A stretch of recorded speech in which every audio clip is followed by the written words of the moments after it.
Assalamualaikum warahmatullahi wabarakatuh. Alhamdulillahirabbil wassalatu wassalamu ala asrofil anbiya'i wal mursalin sayyidina wa maulana Muhammadin wa ala alihi washabihi ajmain amma ba'd. Perkenalkan, nama saya Nova Rahmawati, NIM 200104010151 dari jurusan Komunikasi Penyiaran Islam angkatan 2020. Saya membuat video ini ingin memenuhi tugas middle test mata kuliah retorika atau teknik khitobah oleh Bapak Muhammad Rifat SAG MAG nih. Oke, langsung saja.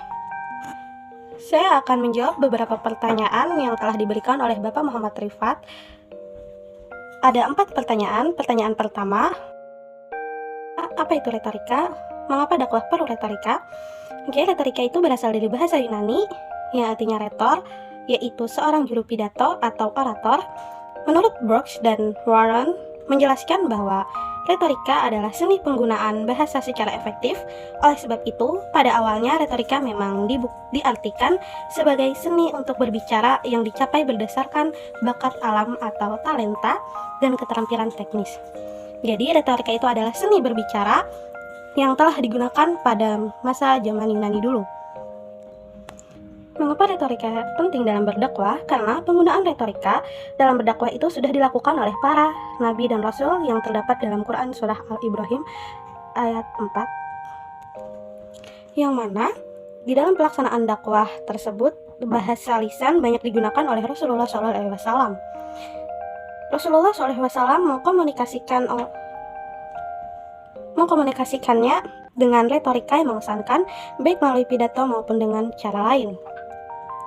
Dari nabi-nabi terdahulu hingga Nabi Muhammad SAW sampai kepada pengikutnya, nampaknya keterkaitan dakwah dengan retorika sulit untuk dipisahkan. Di mana ada dakwah, pasti di situ ada retorika. Dakwah tanpa retorika akan lebih kelihatan mengejek ketimbang dakwah lebih banyak kelihatan sentimennya daripada argumennya. Jadi, dakwah tanpa retorika itu sangat mustahil, karena berdakwah tanpa retorika itu sangat tidak dianjurkan, karena retorika sendiri adalah seni bahasa yang telah ada saat zaman Rasulullah SAW. Uraikan secara singkat sejarah perkembangan retorika dari masa ke masa. Retorika pada masa Yunani. Studi retorika untuk pertama kalinya muncul di Sirakusa, ibu kota Pulau Sicilia yang termasuk wilayah kekuasaan Yunani. Pada mulanya, retorika di Yunani hanya digunakan dalam ruangan pengadilan, tetapi kemudian banyak digunakan dalam perpolitikan. Setelah itu, bermunculan ahli-ahli retorika seperti Protagoras, Demosthenes, Plato, Aristoteles, Socrates, dengan masing-masing yang mengembangkan teori-teori retorika. Yang kedua yaitu retorika pada masa Romawi. Ketika kejayaan Yunani digantikan oleh Romawi, retorika yang diajarkan oleh Aristoteles mendapat pembinaan yang baik sekali di Roma. Dua orang guru retorika yang terbaik dan terkenal masa itu, yakni Cicero dan Quintilianus, adalah merupakan pelanjut dan pengembang dari retorika yang diajarkan Aristoteles. Yang ketiga, retorika pada abad pertengahan. Ketika demokrasi Romawi mengalami kemunduran dan kaisar demi kaisar memegang pemerintahan, membicarakan itu diganti dengan menembak. Retorika tersingkir ke belakang panggung. Para kaisar tidak senang mendengar orang yang pandai berbicara. Abad pertengahan ini sering disebut dengan abad kegelapan. Pada masa inilah boleh dikatakan retorika tidak mengalami kemajuan. Yang terakhir yaitu retorika pada masa modern. Pertemuan orang Eropa dengan Islam yang menyimpan dan mengembang khazanah Yunani dalam perang salib menimbulkan Renaissance. Salah satu pemikir Renaissance yang menarik kembali minat orang pada retorika adalah Peter Ramos. Jadi, perkembangan retorika dari masa ke masa itu mengalami 4 perkembangan, yaitu pada masa Yunani, pada masa Romawi, pada masa abad pertengahan, dan pada masa modern. Dan di mana pada masa abad pertengahan itu retorika mengalami kemunduran atau ketidakmajuan. Dan pada masa modern, retorika kembali maju. Sebutkan prinsip apa saja yang dimiliki seorang dai untuk berdakwah secara efektif. Ada 6 prinsip, yaitu yang pertama, mengamalkan sebelum mendakwahkan. Yang artinya yaitu seorang dai harus mengamalkan terlebih dahulu ilmu yang ingin disampaikan sebelum mendakwahkan kepada orang lain. Misal, dia ingin menyampaikan materi tentang berbakti kepada orang tua, dia harus mengamalkan terlebih dahulu ilmu yang akan disampaikan kepada komunikan, yaitu dia harus berbakti kepada orang tua, bagaimana cara berbakti kepada orang tua, dan bagaimana cara tidak durhaka kepada orang tua. Dia harus mengamalkan terlebih dahulu, baru dia akan mendakwahkan kepada orang lain, agar ilmu yang disampaikan tidak akan rugi karena dia hanya menyampaikan tanpa mengamalkan.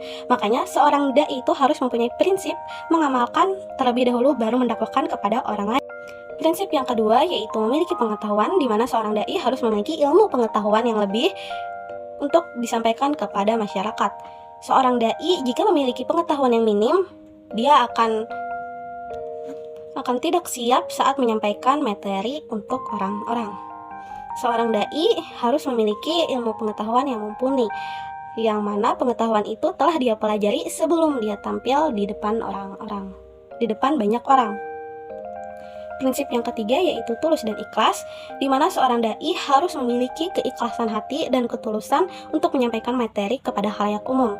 Jika seorang dai tidak memiliki rasa tulus atau keikhlasan, pesan yang disampaikan dai tidak akan sampai kepada masyarakat, karena seorang dai itu tidak memiliki ketulusan untuk menyampaikan materi yang disampaikan.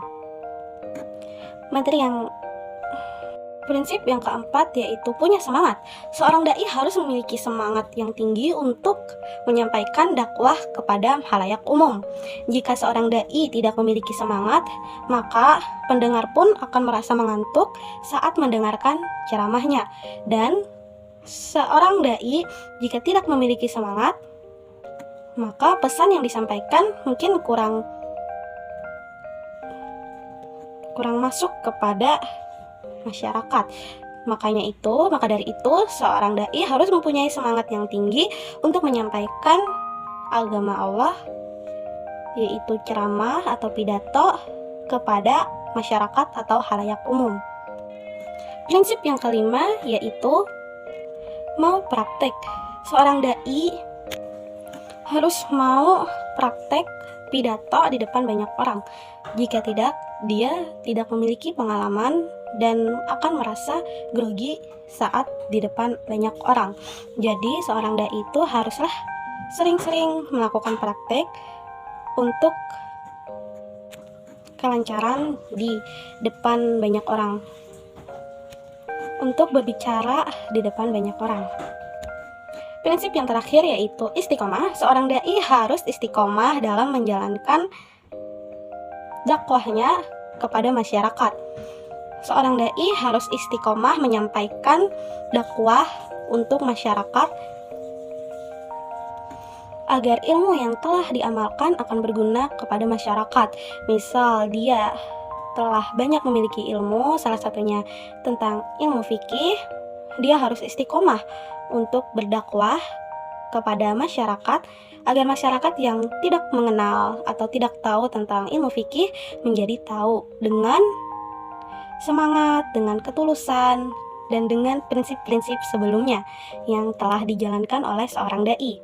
Jadi, seorang dai harus memiliki 6 prinsip tersebut, yaitu yang pertama mengamalkan sebelum mendakwahkan, yang kedua memiliki pengetahuan, yang ketiga tulus dan ikhlas, yang keempat punya semangat, yang kelima mau praktek, dan yang langkah apa saja yang perlu dilakukan untuk persiapan pidato. Yang pertama yaitu persiapan materi. Di dalam persiapan materi, kita harus menentukan topik yang menyangkut 5W dan 1H. Yang kedua yaitu mengumpulkan bahan, di mana bahan-bahan pidato itu tuh dapat ditemukan di mana saja. Yang ketiga yaitu merumuskan judul, di mana menentukan judul yang baik itu harus memiliki 3 syarat. Yang pertama relevan, yang kedua provokatif, dan yang ketiga singkat. Dan yang keempat yaitu menentukan tujuan, di mana ada memberitahukan, mempengaruhi, dan menghibur. Jadi seorang dai harus memiliki tujuan untuk memberitahukan ilmu-ilmunya dan mempengaruhi masyarakat untuk berbuat baik serta menghibur agar masyarakat tidak bosan saat mendengarkan pidato kita. Kelima yaitu penyusun kerangka pidato. Ada pendahuluan atau mukadimahnya, ada isi dan juga ada penutup. Persiapan kedua yaitu persiapan fisik. Menjaga kesehatan tubuh itu sangat berpengaruh besar terhadap penampilan. Dan langkah-langkah persiapan fisik ada beberapa. Yang pertama, olahraga secara teratur. Seorang dai harus menyiapkan fisik untuk penampilannya, yaitu olahraga yang cukup, yang teratur, mungkin olahraga di pagi hari atau saat senggang. Yang kedua yaitu hindari makanan yang mengganggu suara. Misal seorang dai ingin tampil besok untuk acara ceramah, maka seorang dai harus menghindari makanan yang mengganggu suara. Misal seperti minyak, akan tidak nyaman untuk ditenggorokan, atau es akan membuat serak, jadi sangat dihindari. Yang ketiga yaitu istirahat yang cukup. Seorang dai harus memiliki jadwal yang teratur untuk bisa istirahat yang cukup. Karena jika seorang dai kelelahan, maka dia tidak akan stabil untuk menyampaikan pidato atau ceramahnya. Terus yang berikutnya itu usahakan melupakan masalah-masalah yang lain. Seorang dai jika terlalu banyak memikirkan mungkin masalah rumah tangga atau masalah yang lain, dia akan tidak fokus untuk menyampaikan pidato atau ceramahnya. Jadi sebelum hari untuk menyampaikan pidato tersebut, sebaiknya hindari untuk memikirkan masalah-masalah yang lain. Fokus kepada materi yang akan disampaikan. Yang terakhir yaitu jangan terlalu tegang. Seorang dai mungkin kalau pemula akan merasa grogi, tapi jangan terlalu tegang karena sudah dipersiapkan terlebih dahulu seperti persiapan materi, jadi mungkin tidak terlalu tegang. Atau bisa juga demam panggung. Tapi karena sudah ada persiapan materi dan persiapan fisik, insya Allah demam panggungnya akan berkurang. Itu tadi beberapa langkah-langkah persiapan fisik. Persiapan ketiga yaitu persiapan mental. Usaha yang dilakukan untuk menimbulkan keberanian dan kepercayaan kepada diri sendiri. Jika tidak dipersiapkan, maka itu akan mengakibatkan demam panggung. Ada langkah-langkah persiapan mental. Yang pertama yaitu pendekatan terhadap Tuhan dengan banyak berdoa. Jadi seorang dai haruslah banyak-banyak berdoa dan berikhtiar kepada Allah agar pidato atau ceramah yang disampaikan berjalan dengan lancar dan sesuai harapan. Jadi sebelum tampil hendaklah berdoa dulu kepada Allah dan melakukan ikhtiar di malam harinya. Yang kedua yaitu meningkatkan akhlak dan moral. Seorang dai harus memiliki akhlak yang bagus karena seorang dai bisa jadi contoh untuk masyarakat yang melihatnya. Jadi seorang dai harus meningkatkan akhlak dan moral terlebih dahulu sebelum tampil, karena saat tampil seorang dai akan jadi tontonan masyarakat pada saat menyampaikan materi. Yang terakhir yaitu melakukan dialog dengan diri sendiri. Pada saat sebelum tampil, mungkin pada saat malam hari, hendaklah berdialog dengan diri sendiri, mungkin dengan cermin atau dengan diri sendiri saja, karena untuk melancarkan berbicara, untuk supaya berbicara saat tampil nanti tidak berbelit-belit dan tidak grogi atau demam panggung. Mungkin itu saja persiapan sebelum melakukan pidato.